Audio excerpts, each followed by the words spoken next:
Здравейте!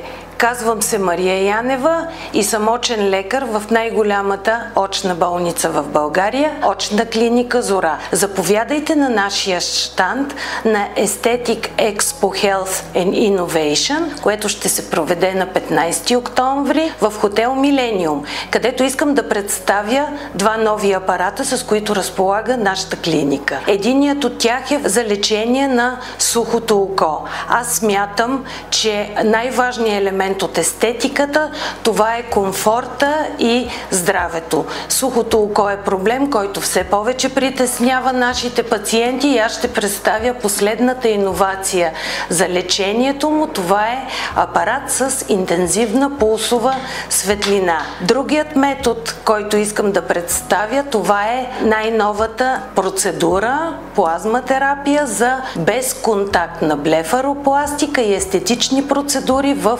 областта на очите. Ако желаете да научите повече за възможностите, с които разполагаме, заповядайте на нашия щанд на Aesthetic Expo Health and Innovation, 15 октомври, хотел Милениум. Очакваме ви!